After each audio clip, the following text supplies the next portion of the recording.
Welcome back, everyone. So we're going to be going to London. How do you get to London? We need a ministry stamped permit. How do you get a ministry stamped permit, you might ask? Well, there's a guy who sells them if you kill innocent people. So, that's exactly what we're going to be doing. Please, do not do this.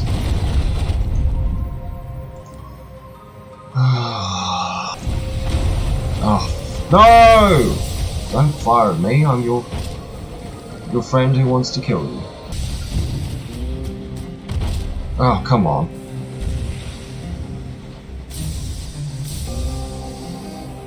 Well, that didn't go well. The Albion Transit Relay, a stone edifice scintillate with sigils, is encased in a contrivance of steel and brass. This is a Sin Jenkins relay, allowing transport via a loophole in some cosmic mandate across the sunless wastes to a far-flung district of heaven. This one leads to Albion, the heart of the new British Empire and the seat of Her renewed Majesty Queen Victoria. Please. Oh, thank fuck.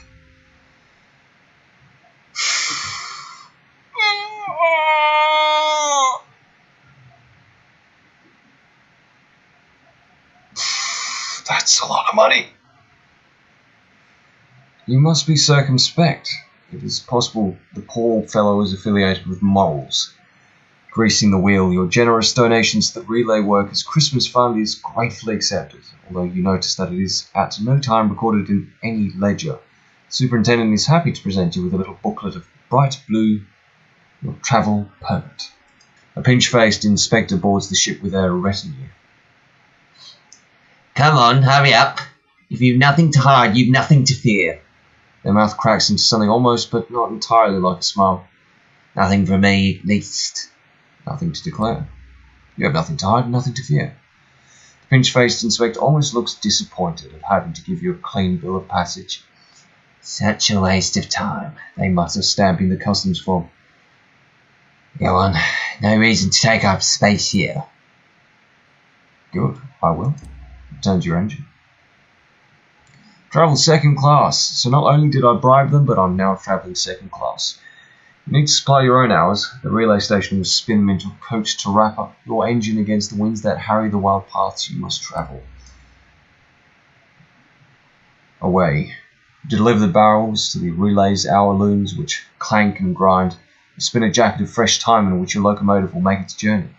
Enclosed in your engine's pocket of hours, it's hard to say how long the passage will take. Unseasoned hours tend to be melancholy and anxious. The journey is likely to be wearing. The machinery grinds and stirs. The steam vents, the sigils of the edifice burn with sullen fire. A force like a great hand seizes your engine. Alright. Well, I can pronounce edifice, but not weary. That's something to know.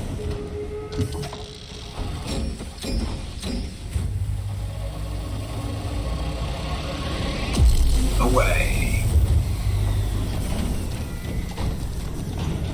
Confucius, away. There we are. Nice and on time. This is London. Welcome, everyone. It's nice from here, doesn't it? Three sorts of soul wander this broken stretch of sky: the quick, the dead, and the mad. Well, what if I have a huge penis? You didn't even put that in there as an option. Shame, man.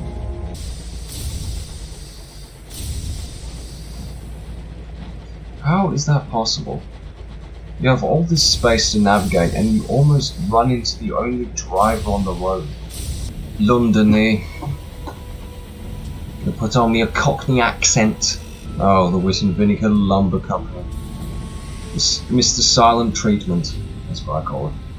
Don't do anything for me. Wit and Vinegar Lumber Co. Head offices of a lumber concern that imports bronzewood from the Reach. The Wit and Vinegar Loading Dock. The Wit and Vinegar Lumber Company operates primarily in the Reach, mining bronzewood and transporting it back to London for construction, furniture, and locomotive plating. Its loading platform is frequented by brawny wind-bitten men lugging slabs of bronze wood into the warehouses. Take your leave. The workers give you unsympathetic stares. "We're trying to work. It ain't safe for tourists." Unwelcome. You return to your engine. The workers watch as you go, suspicious like, aren't they? Thanks, guys. And here we arrive at London, the heart of the great empire. That's quite sweet. St. Dominique's Station, London's chief station, draped in Union Jacks and studded with bronze busts of her enduring majesty. Platforms crowded with people. If the throne of ours is London's heart, this is its carotid artery. Explore London.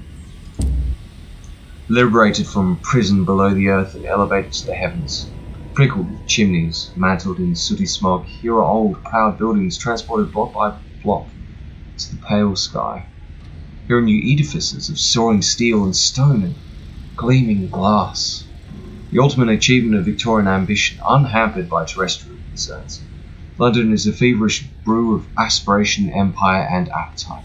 It sounds like I was just reading a Lonely Planet guide. Bring Percy Blythe home. He's been a silent, grim passenger. His eyes are flecked with gold, his cheeks wet with tears. An inquiry at the ministry, in one of their more approachable offices near the station, results in an armada of black-clad auditors descending upon your engine. Questions are asked, crew are probed. Percy Blythe is subjected to a number of intrusive questions, all of which he answers perfectly. His memory and his lucidity seems much improved by his time aboard your engine.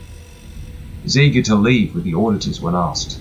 He turns his pale gaze on you one last time. "Thank you, Captain. All shall be well. You've done us a great service." He leaves your engine with the auditors, trailing spores as he goes. We did it. I have a cryptic benefactor. Hopefully that does something in the full release, because in early access it didn't do shit. Wander the streets. How often does one find themselves with a spare moment in London? A day in London. Smog dapples the city. Visitors wear scarves or clasp rags to their mouths and hurry through the streets. Workers in the slums and at the stations toil on. Ambition. Jubilation Day. During Jubilation Day, London celebrates its conquest of the sun that once ruled Albion. Clergy of the new sequence, backed by exultant choirs, preach from every balcony, extorting the light and the order of man-made clockwork sun. Banners flutter from state buildings, hosannas are sung to the Queen. Fireworks crack in the sky, dying in brief blazes. The last time you saw the staunch sergeant, you attended the festivities together. Watch the burning of a gilded effigy.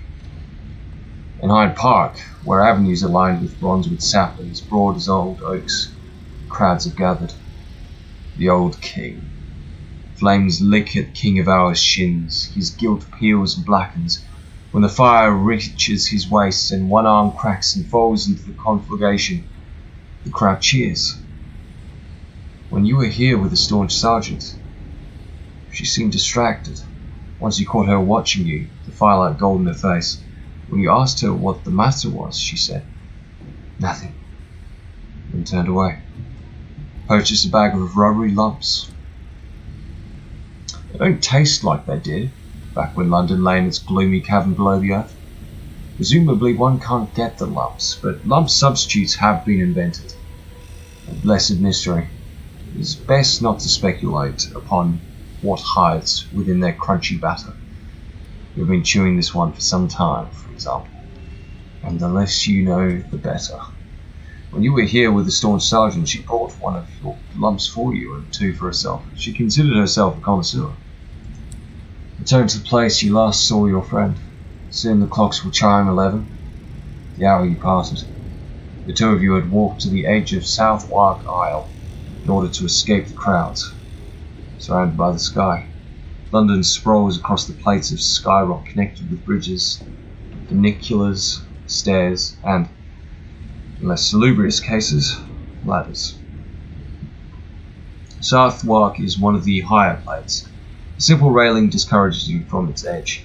Clockwork sun is behind you, dimmed for the night. Stretching before you a darker sky, studded with far, fierce stars.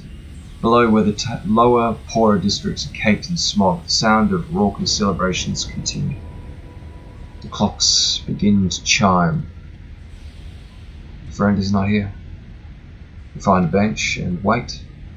Fireworks flare and whistle. The clock strikes 12 at precisely the same second. The horological office keeps them to perfect time. Still, there is no sign of your friend. The clock chimes 1. She is not coming. Ambition. Find your missing friend. The sergeant did not come to your arranged meeting. Something is wrong. The seasoned captain said she was spending most of her time in London. You must have lodgings here. That hurts. Speak to mutual acquaintances. Ask your contacts at the ministry. Well, aren't you glad I have neither? A house without windows. To find the address given in Captain Whitlock's will, you make your way through little-used streets in one of London's lower, smoggier levels. On a secluded courtyard flanked by the backs of warehouses and factories stands a tall grey house with one door and no windows. When you knock, a blind butler answers. Yes. For those of you who didn't watch the first episode, this is basically someone gave me a box and said to deliver it to London. And you have to admire my self-restraint. I did not look inside this. Yeah, who would have known? It might have been 1,000 captivating treasures and I'm the dumbest man alive. Or maybe this is a Dumb and Dumber situation with the briefcase. But I held back.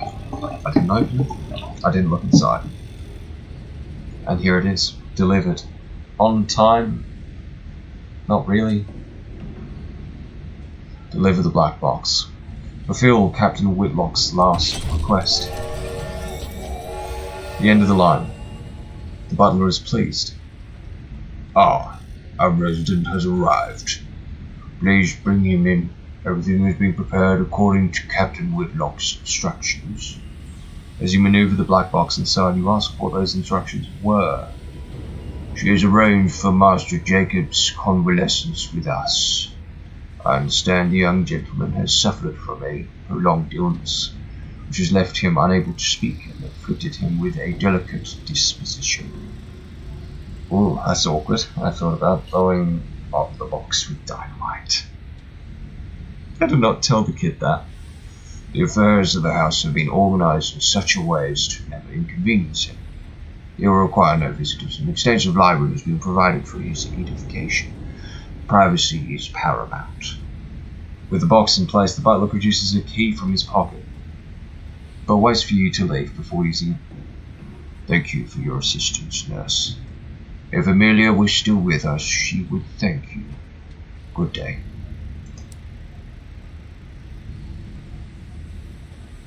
Oh, that's a bitch. Nothing. Really, nothing. Should have blown up the kid. Maybe it wasn't a kid. Maybe he just said that so that he wouldn't have to pay me. Son of a bitch. Next time I'm opening that shit right away. The Silken Salon. The generous princess manages many affairs at court. She cultivates alliances, forms opinions, sets trends, makes introductions, suggests promotions, and dismantles reputations.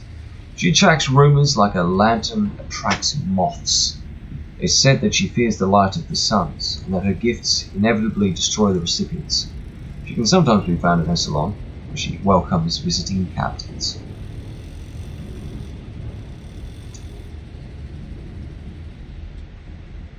That's what they're used for. That's disappointing. The Office of Works. The Office of Works is a bustling bureaucratic enigma. Behind its red-bricked flanks labour numberless clerks and surveyors. What mysteries lurk within its memorandum? Its chits and its receipts? What exactly are its eponymous works? No one is sure, but in a drowsy loading bay, an unflappable foreman purchases supplies to complete outstanding work orders. Offer your services. He sniffs and leaps through a dog-eared ledger. Gainful employment. The officer works, God bless her, has very particular requirements. Very particular. Let's have a look. Condemned experiment and munitions. Looks like I'll be leaving. Cheerio. The foreman turns his attention to a pallet of crates destined for St. Dominic Station. Hurry it up. These have got to make the 12:15. And that's London. At least that part of London. Steam and Sapphire Yards. Its engineers will conduct brisk locomotive repairs for visiting captains. But their chief responsibility is the production of small, essential components used by a dozen different engine manufacturers. Macquarie's Tobacco Shop. The sign over the door once read, Macquarie and Son 5 Tobacco. But since then someone has crossed out the word fine in their fit of honesty. The building is embarked on a rapid descent into squalor. The paint peels, the windows are caked with grime. Inspect the wares. Corey watches suspiciously as you examine his shelves. Cheap tobacco, bad prices. Selection is unimpressive, as is the quality. Neither Albion nor the Reach has found a genuinely good replacement for tobacco, though increasingly frantic smokers have tried lighting up virtually every example of Skyflora that has been discovered. A few Skyfarers mill about, examining the lower grade flavours, speculating on exactly what Macquarie is cutting them with today. The more expensive brands are untouched in their glass cases. You wonder how this place managed to stay open, if it weren't for the fact it is so obviously on the brink of closure, and probably collapse. Return to the yards. Out of the dry into the oppressive damp of the business. You make your way through the smog, which glows with amber light of the distant clockwork sun. Investigate rumours of an underground railway. You've heard of a less than legal organisation operating out of Steam and Sapphire Yards. They pay for information and may offer work to the bold, the clever, and those willing to displease Her Majesty. Investigate the organisation yourself. You've gathered secrets in your travels. 2 of them offer clues to the Yard Gang's identity. With a little sniffing around, 2 pieces of information become relevant. The name of a stalwart bookkeeper, and the number of the engine shed where he keeps his office. This man is, you are certain, an agent of the group you seek. Decide to pay him a visit. Visit the stalwart bookkeeper. He occupies a tiny, smoky office cobbled together from corrugated iron sheets in the back of one of the engine sheds. It is stacked with nicotine-stained account books in boxes full of oily brackets. The bookkeeper looks up as you enter and gestures to a chair. Chat with the bookkeeper. He offers you a cup of tea, savagely stewed and swimming with sugar.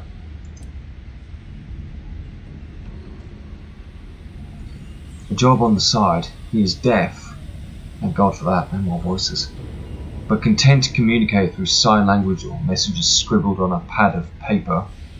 Obliquely, he explains that he does additional work for an organisation unaffiliated with the government, which has an urgent need for up-to-date reports on other parts of Albion. His patrons will pay for such intelligence to be brought to them, rather than the ministry. What's more, he implies earning the organisation's trust might open the possibility of additional work. Okay. Depart. You take your leave. Back to it. He nods to you and returns to his ledgers. You cross the ringing engine house with scattered workbenches, reeks of oil, and return to the yards. Ministry of Public Decency. A whitewashed building near the throne of ours, crammed with a top-hatted horde of auditors, inspectors and correctors.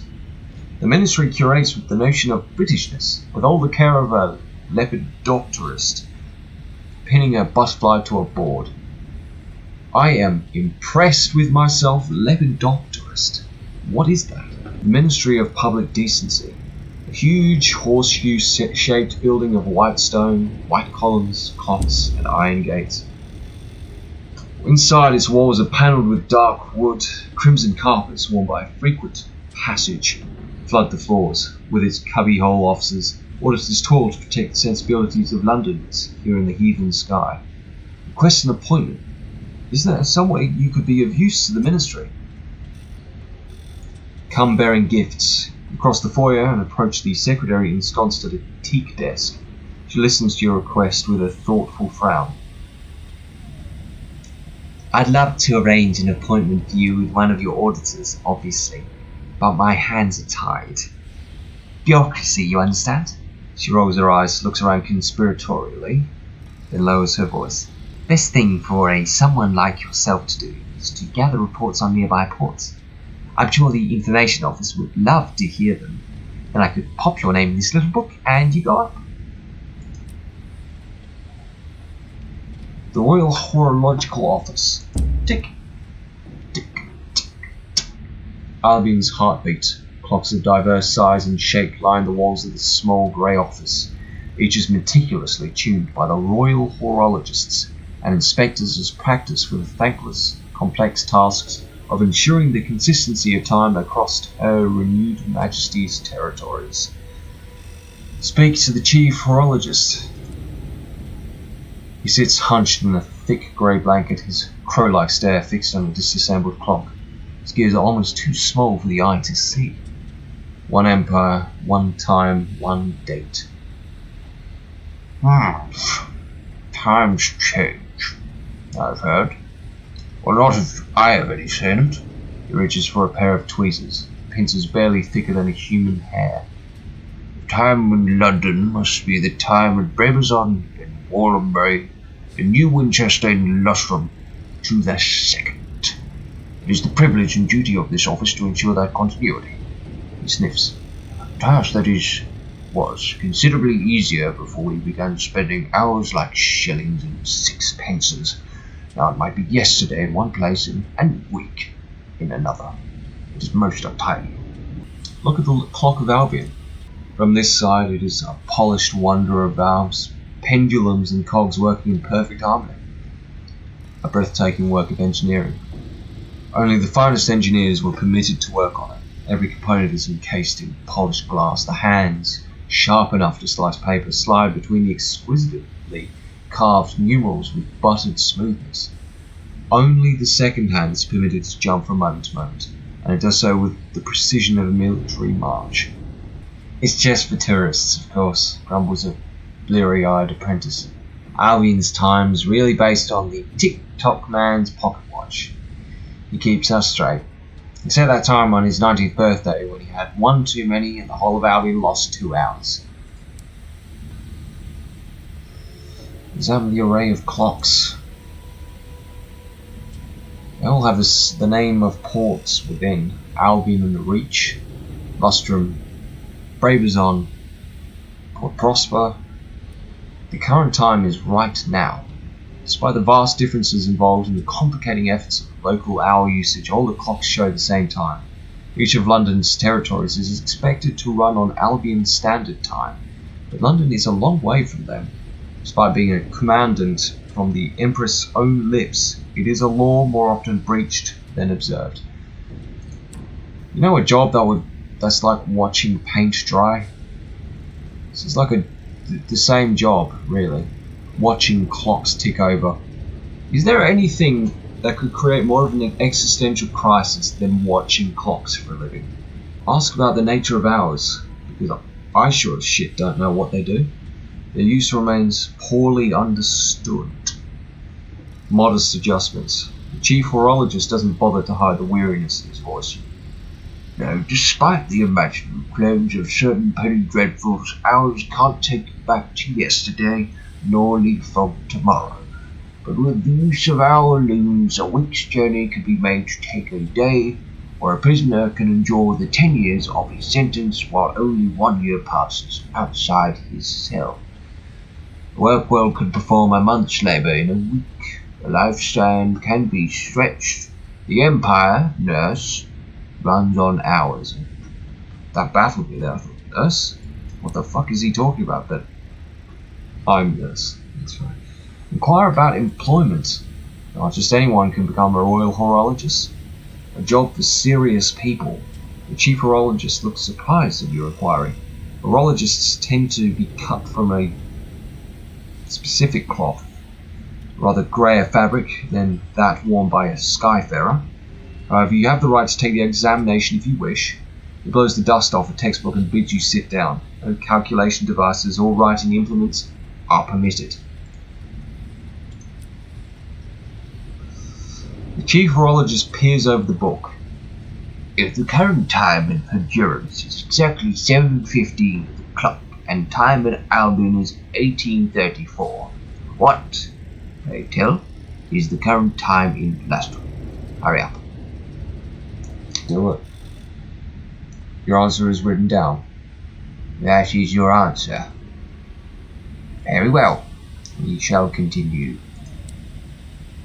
And now a tricky one, perhaps. The chief horologist coughs. The train from the Brabazon Workworld arrives at 11:30 in London.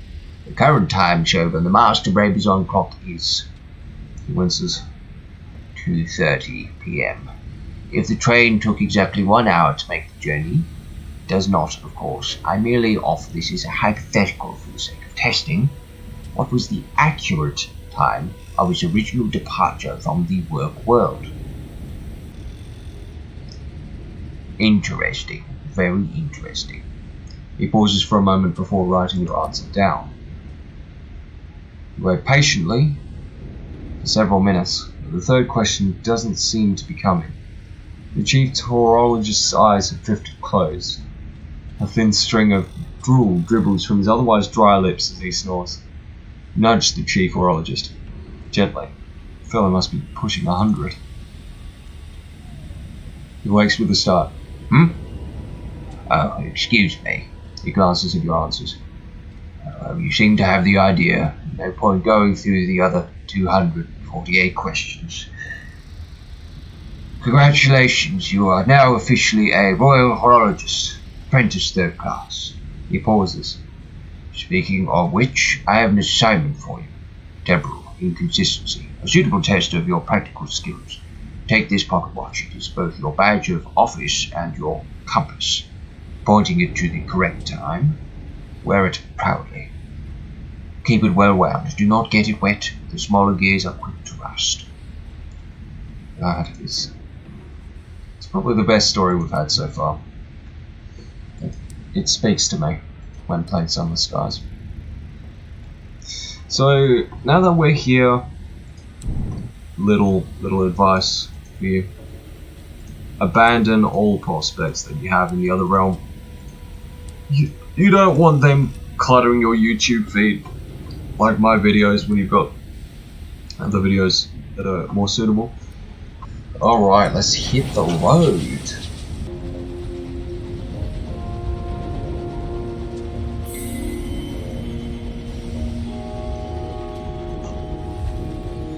We found it. So this is the Brabazon Workworld, I believe. Yeah, got him. The bit between. The officials of Brabazon never bothered to formally name this waypoint. Captains dock here to pick up goods or deliver workers. It was not a place to linger. It was the proximity to the accelerated time of the workworld. I'll recruit you. Recruit the clay conductor. I'm taking just about anyone. A hulking clay man in a heavy coat stands on the platform. Claymen were an underclass in old London. Very few of them came to the skies. This one holds an urn to his chest. You're a captain. You can perform funeral rites, he says, nodding to the urn in his arms. Then I want to travel. He pauses for a long moment, and then, as if feeling something more might be expected, I could help out on your engine. Okay. Say a few words about the death in the sky. Skyfarers are accustomed to approaching fables. Don't know why I said it that way. Recruited. He asks the conductor where he would like to hold the ceremony. He looks about confused, as though he hadn't expected the question. At last he comes to a conclusion. Here will do, he says, indicating the crowded thoroughfare. You and a few more of the respectable of your crew gather for a brief funeral. Everyone has at least something in black. You offer the expected phrasings before passing the eulogy. The clay conductor shakes his head. You do it. He grunts.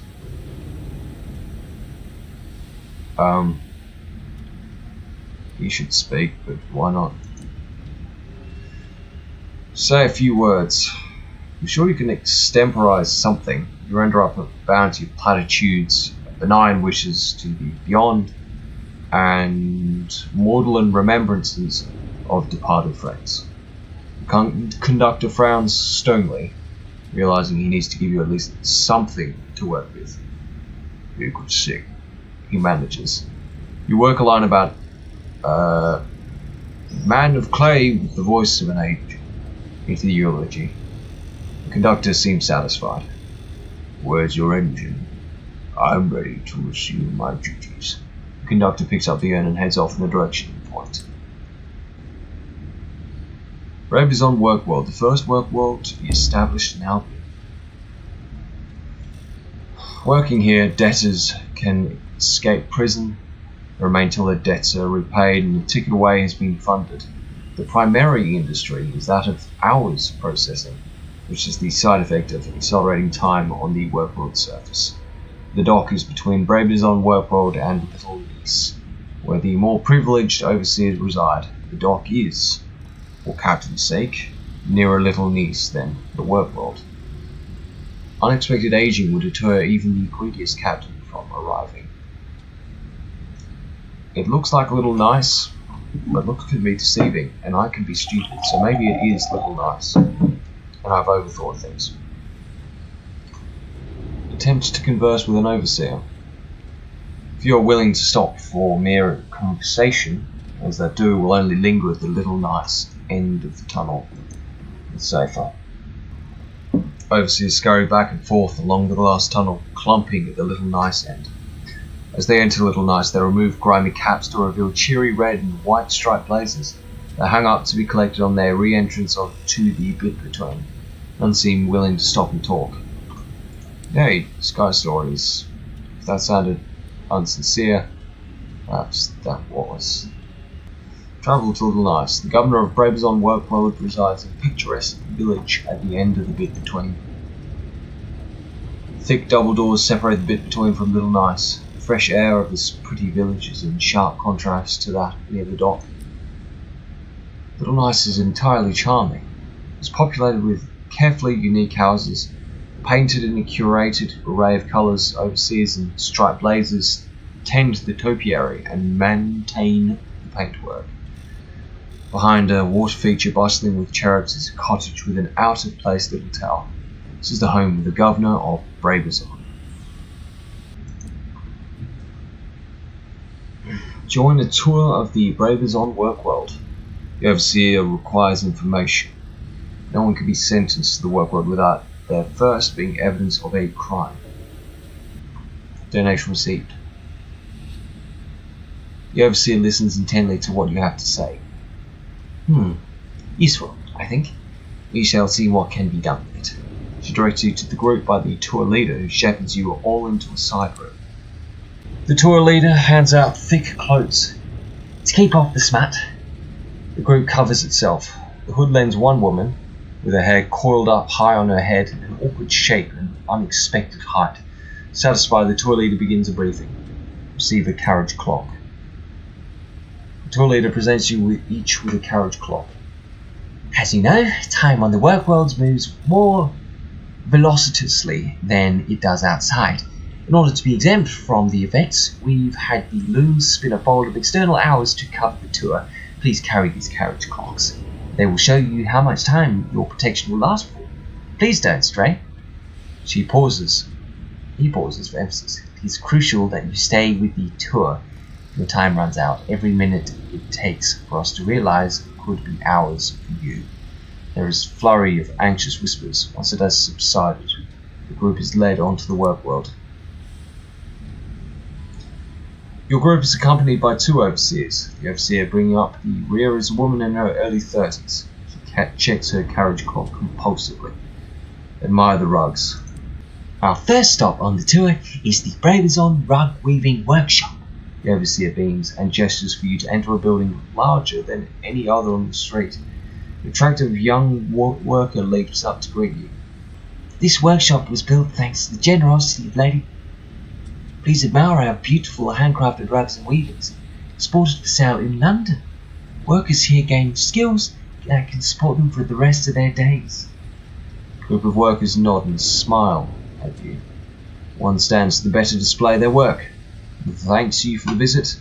The youth is the last to see you out. Perhaps I'll see you elsewhere, Albion.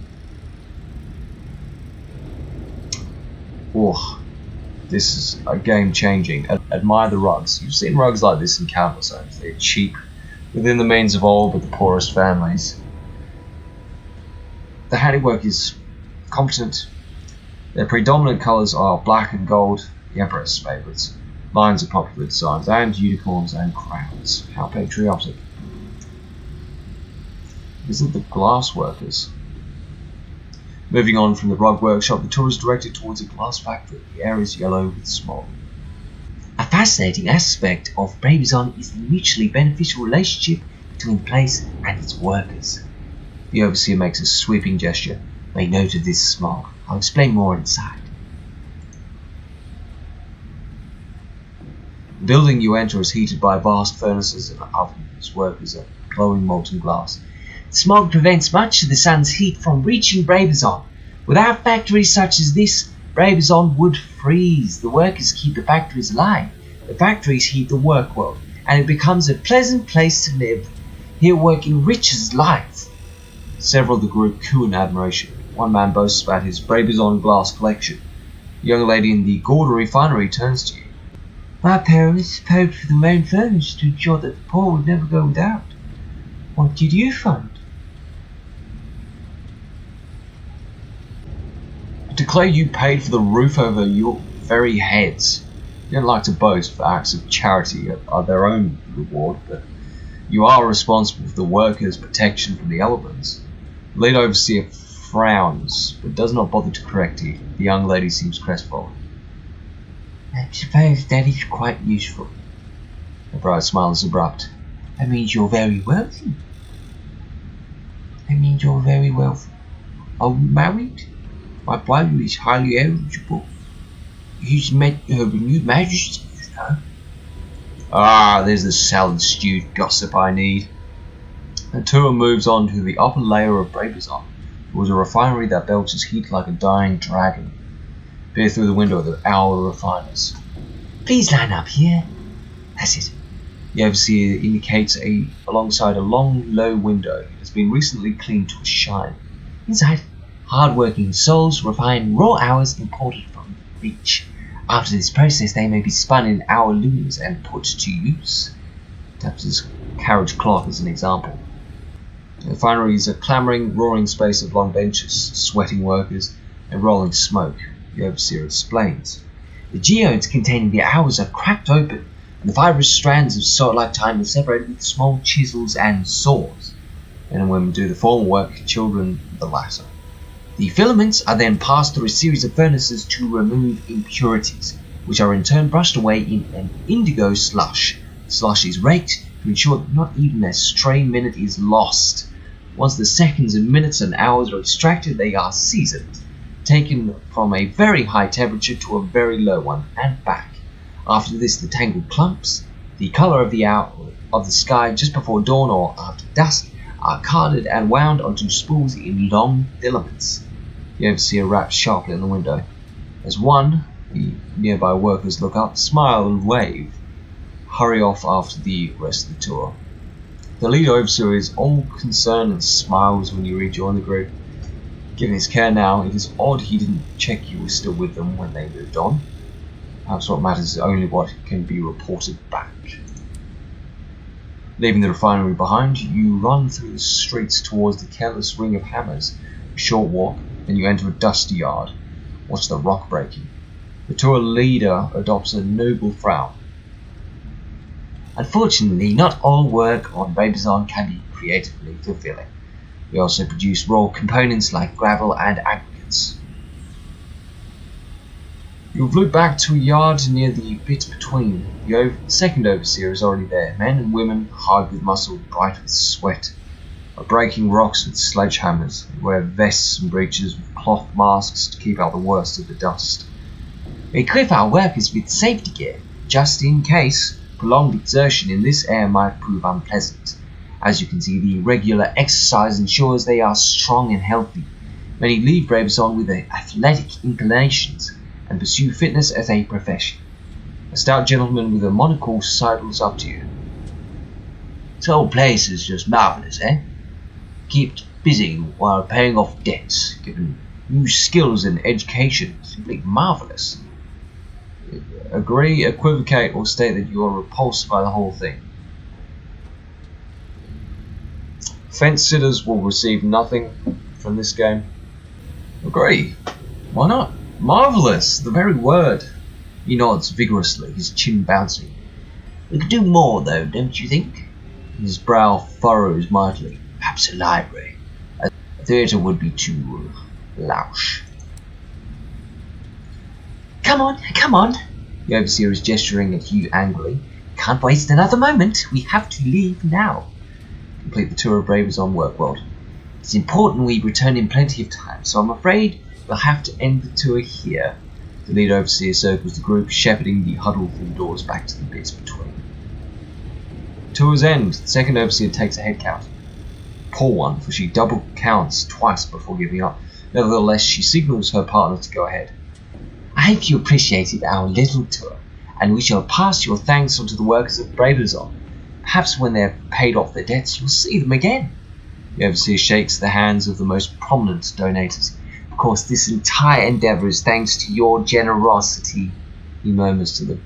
While the group preens, he collects the carriage clocks. The overseer who takes your spent carriage clock draws you aside. You're a skyfarer, aren't you? We've need for someone, without official connections to the governor, to help us with a delicate matter. Listen to a request. We need someone who isn't one of these sponsors. These are unsavoury individuals on Bravison Workworld. They inveigle others to do their work, so that they might have the time to plot. We are fermenting unrest. He shakes his head. It won't do. It just makes the other workers unhappy. Next time, see if you can sneak away from the tour. I hear the leader is looking for outside assistance. He winces. For once time is on their side. They have so long to plan, relative to us. If you hear anything, pass it to me. I'll be around. Here. Suggests he does it himself. Tell him to go to the blazes. Make no promises, except with apparent delight. Make no promises. You won't reject him outright. Is he offering anything in return? Will he make it worth your while? Thank you. I wasn't hoping for anything more definite. He smiles, but it's not a happy one. I'll be putting a case to the governor. I'll make sure you've paid for any information that helps us quell unrest. Helps us to keep the workers happy. Shakes your hand. Thank you. Now come back to me if you hear anything. I'll be around. I am not joining another tour. Go fuck yourself. And off we go. I'll kill you. What are you doing? Get back here. Don't prolong this video any more than it needs to be prolonged. This is probably my favourite area conceptually. Just the idea of having an authoritative power like the Queen ruling everything, and Parliament is now this thing that just floats in space and does nothing except quibble and waste time is such a neat and interesting concept. And the aesthetic. Look at it. And we get to meet my auntie here. Cromwell's Gate. The ancient palace drifts through the void, a monument to British democracy and the greatness it believes it brought to the high wilderness. An elderly guard watches with suspicion as you dock, but relaxes at the sight of fellow Londoners. Palace of High Minster. The Empress shipped the Houses of Parliament brick by brick from old London to the high wilderness to help her govern. didn't take long for her to grow weary of the questioning of her authority, and have it severed from London. Parliament now drifts free in this distant corner of the sky. It continues to pass laws, but hardly anyone pays attention. Welcoming party. Well, report. Getting it. A welcoming party. Smiling, nervous young people greet as you disembark. Excuse us, the man in the yellow rosette calls. Excuse me, a minute of your time. The smiling man wearing the yellow rosette cuts in first. Captain, join our campaign to celebrate Albion and restore old school patriotism to the land by officially renaming Wednesday as Victoria's Day. Praise her renewed majesty for all she has. The smiling woman wearing the green rosette effortlessly cuts in. For killing democracy. For our subjugation. No, Captain. We must make a stand for freedom. You must show the Empress that we will not sit idle. Join us as we triumphantly rename her precious Victoria Sponge to the people's cake. They look at you with hungry expectancy. Votes opposition to the Empress, quietly, very quietly. There are ears everywhere. The two scribble down your answer. Thank you, says the woman with the grown rosette and turns to her opposing member. One for me, a clear majority. Too bad that nobody's listening, mutters the man in the yellow rosette. The two disappear towards the palace, where no new laws have made it onto the books in years. Explore Trader's Green. It was originally named for Cromwell. Someone clearly holds a grudge. The replanted gardens are a pleasant place to enjoy a walk through, though the buildings are out of bounds to casual visitors. The Empress Gate is particularly fortified by a heavy chain and a padlock too rusted to ever be unlocked. A few protesters are taking a break to picnic on the lawn, away from the guards. Braver or more foolhardy ones sit on the aisle's edge, swing their legs over the sky as they eat their sandwiches. It's near them that you spot the fellow in the suit, swaying uncertainly. His footsteps have taken him precariously close to the edge. Nobody seems to have noticed. You run over to help. He looks like an MP, but even so. He sees you coming. Startled, he steps back and with a drunken cry has gone over the edge, and soon little but a dot in the swelling cloud of the wilderness. A small army of civil servants soon swarmed to the nearest gate, staring over the edge, agreeing what appalling timing and manners the fellow had, and already arguing over whether the most appropriate memorial would be a bronze plaque on a bench or a new ficus somewhere within the parliamentary halls. A tap on your shoulder distracts you. The tall clerk flanked by two claymen. Excuse us. He glances you up and down. Yes, very suitable. A moment of your time. He sits at a huge mahogany desk in a prestigious Downing corridor. Your conversation doesn't distract him from writing notes in the margins of endless pieces of paperwork. He pauses his scribbling, only to sip from a large cup of stone-cold tea or to scratch his head with the pen's long silver nib. Discuss business. He looks down his nose at you with the grim expression of a headmaster waiting for an excuse to break out his favourite virtual plot. Ah, the captain. A moment. Do take a seat. Tea? Ah, yes. I will call for some tea. The loss of our dear minister for... He hesitates, covertly checking a file. Wilbury Juxtamer, yes, is a tragedy. But we must move on. You seem just the sort I'm looking for, lucid breathing. Have you considered a career in politics? He holds up a hand. Now, I do not care about history or affiliations. A bum in the chair will suffice. The Department of Albion Affairs would be a suitable starting point. If you are interested, I will set the wheels in motion. Observe the people's perpetual protest. A ragtag mob of protesters has set up camp on the lawn. No two want the same thing, but their cacophonous chanting is impressive. Parliament has little power, but at least there is a chance it might listen. That is more than protesters can expect at the throne of ours.